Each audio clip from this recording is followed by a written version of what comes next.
influenciador Bruno Alexander Souza Silva, mais conhecido como Buzeira, foi um dos presos durante a operação contra a lavagem de dinheiro para o tráfico internacional. Além dele, foram feitos mais 10 mandados de prisão para o esquema que utiliza de técnicas sofisticadas de lavagem de dinheiro através de criptomoedas e remessas internacionais. Bom, o Buzeira, ele é um cara que tá na internet aí.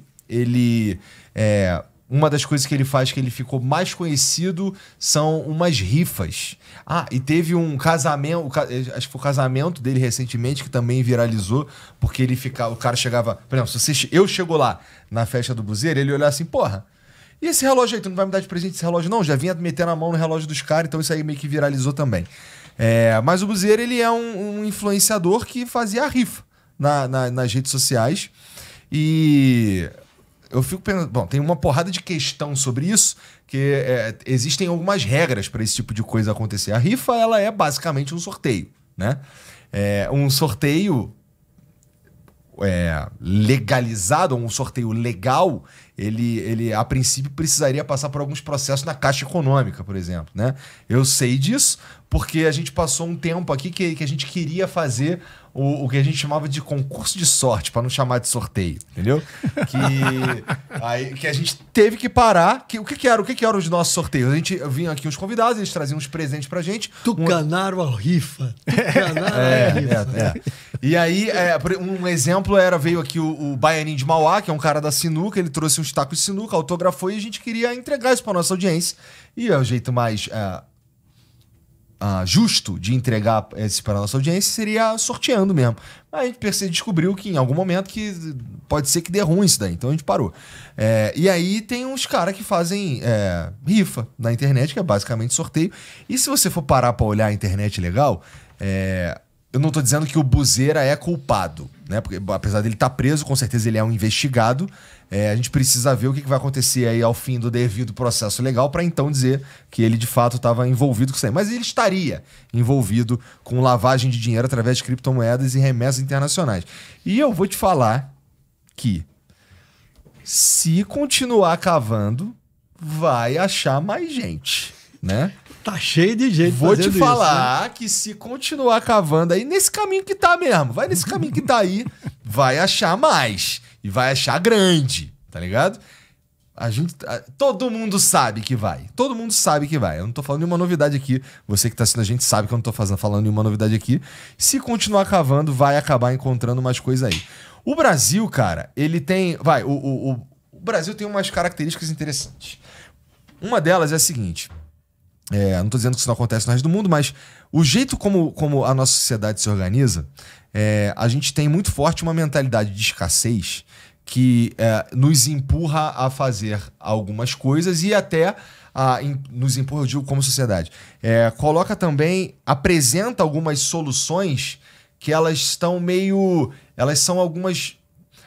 uns desvios das regras que estão postas. Existem regras para a gente funcionar e esse mercado, como ele é novo, eu tô falando do mercado digital, ele ainda tem ali algumas brechas que a galera consegue se enfiar e se dar bem, né? E ganhar um dinheiro. Em geral, essas coisas têm vida curta, mas acontece. Vira e mexe, aparece aqui uma brecha que as pessoas encontram.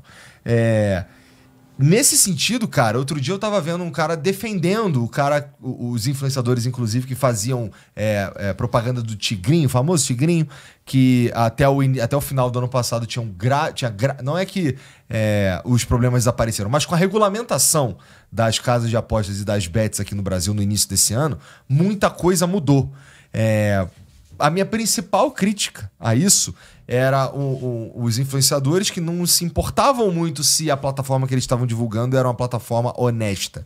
O que eu quero dizer com isso? Que existia vários anúncios dessas plataformas de coisas que não existiam, que eram falsas. Como assim?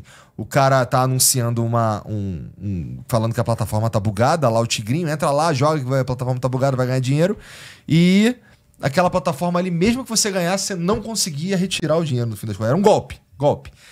que isso tudo deu uma diminuída boa com a regulamentação. E aí, só para você operar no mercado brasileiro, tem que casar 30 milhões de reais. Então, isso já coloca uma barreira bem grande. Então, além de várias outras coisas que tem.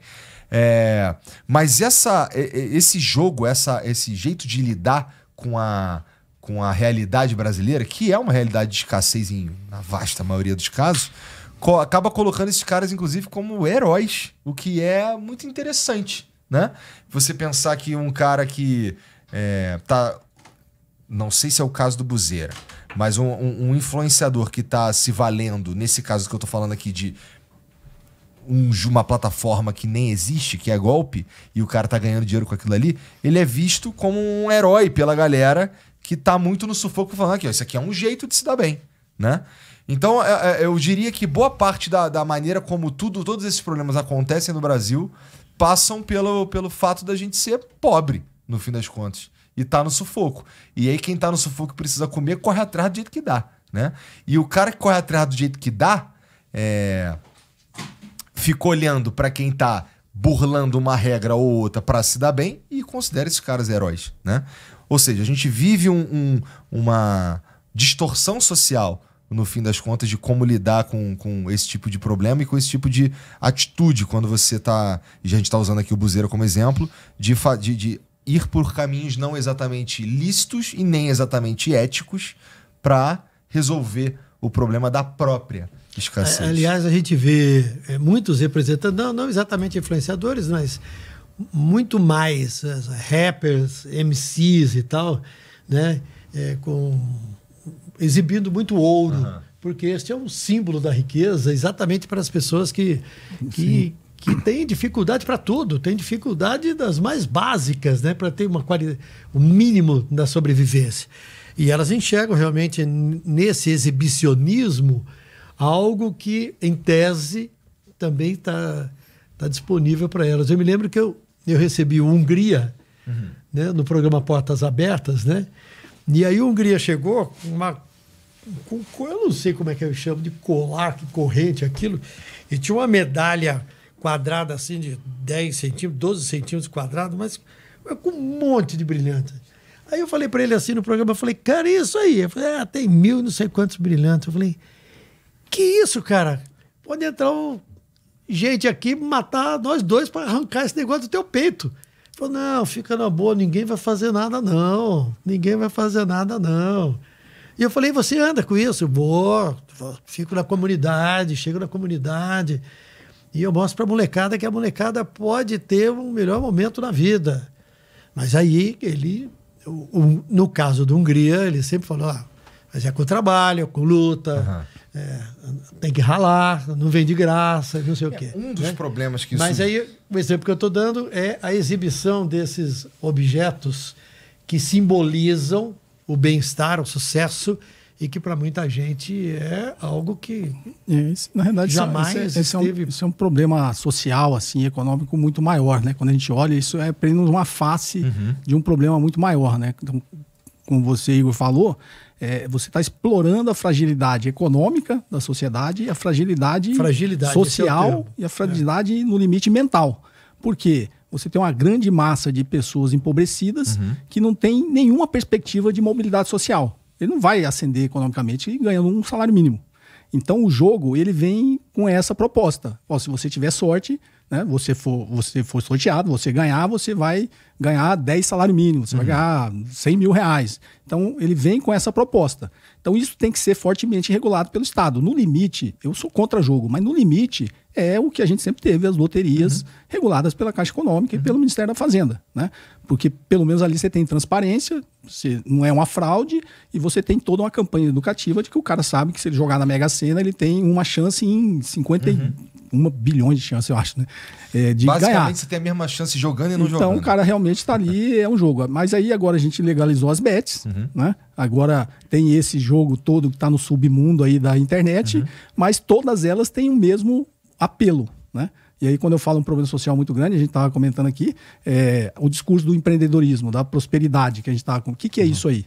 Não tem como todo mundo ascender socialmente, economicamente, com esse discurso que vem, o discurso do empreendedorismo que você faz. Mas quem vende isso aí, vende como uma prosperidade, olha, eu venci. né? Eu tenho... Se a gente for brincar aqui, o cara quase foi prefeito de São Paulo, né? Anda de jatinho, tem um discurso, fique rico, vende curso, mas ele está enganando a grande massa da população de que é possível que aquelas pessoas atinjam esse patamar. Mas a gente sabe que economicamente é impossível que uma parcela maior atinja. Vai ter 1, 2, 3 que vai ascender. Mas o nosso problema é que a gente tem 100 milhões de pessoas na pobreza. É impossível todo mundo ascender. Então, mas é um discurso que vai no imediato, na vulnerabilidade imediata. A pessoa está ali devendo, não sei o que ela acha. Se eu jogar e ganhar, eu resolvo meu problema imediato aqui e vou em frente. Só que aí está no submundo, não é regulado, a grande maioria é fraude, né? O cara vende rifa ali. A gente viu até saiu uma reportagem no Fantástico, né? Sobre exatamente isso, né? Os caras que foram presos lá não era, acho que esse buzeiro era um outro, mas é a mesma lógica, né? O cara vende rifa na internet explorando a fragilidade das pessoas, a fragilidade econômica, social e até mental. Então, acho que o Estado tem que regular isso de uma maneira mais contundente. E a Receita Federal e as entidades que fiscalizam isso aí ficam todas de olho naquilo que as próprias pessoas publicam, né? Antigamente, há alguns anos, se olhava muito para a revista Caras, porque muitas pessoas que são ricas ou que são milionárias, a elas não basta ser rico nem milionário, mas tem que exibir. Todo mundo tem que saber que elas são diferentes. Elas são ricas e milionárias. Aí elas abriam suas mansões, contavam suas viagens, né? E não só a bandidagem ficava de olho naquilo, mas também a Receita Federal, a Polícia Federal olhava isso e falava assim, mas espera aí, esse cara faz o quê? Como é que conseguiu tanto dinheiro para ter tudo isso que ele está exibindo aí?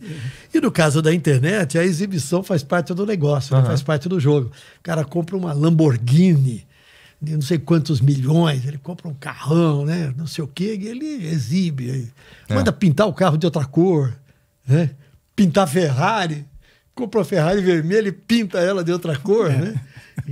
Então, isso chama a atenção também das autoridades. Aí o cara bate o olho lá e fala, epa, vamos dar uma olhadinha com mais atenção aí, porque tem treta nesse negócio. Porque o jogo, por isso que eu falo, no limite deveria voltar ao que era antes, né? O jogo regulado 100% pela Caixa Econômica e pelo Ministério da Fazenda, porque no limite isso aí é uma transferência de renda, né? Você está pegando o pouco que tem, e a grande maioria nem tem, se endivida para poder apostar, né? Então o sistema financeiro em algum momento também se beneficia disso, né? Prestando dinheiro para essas pessoas que não têm, para que elas possam jogar, e na realidade é um grande aspirador, né, de riqueza que existe na sociedade. Essa febre que está das bets, dos jogos, desses jogos ilegais, é um grande aspirador, tirando cada vez mais dinheiro das classes mais pobres, e sugando, no caso aí para fraudadores, no caso das bets, né, para esses grandes empresários das bets, sugando riqueza, a pouca ou inexistente riqueza que existe na grande massa da população, para as pessoas ficarem cada vez mais ricas. Que saudade do jogo do bicho, né? Não tem saudade, não. Tá lá. Tá lá. Tá lá, quem quiser tem. Tá tranquilo. Talvez saudade da ingenuidade, né? Da ingenuidade, do jogo, né? Assim, fio do bigode, como se dizia no passado, né?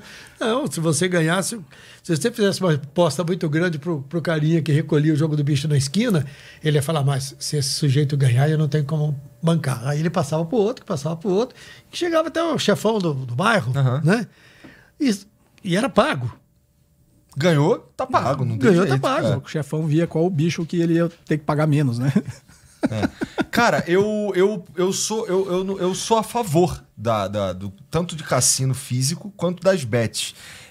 Você fala de um que é um aspirador de dinheiro, eu entendo o teu argumento, no sentido que qual é o retorno que tem quando as casas de apostas elas arrecadam essa grana? O que volta para a sociedade no fim das contas? E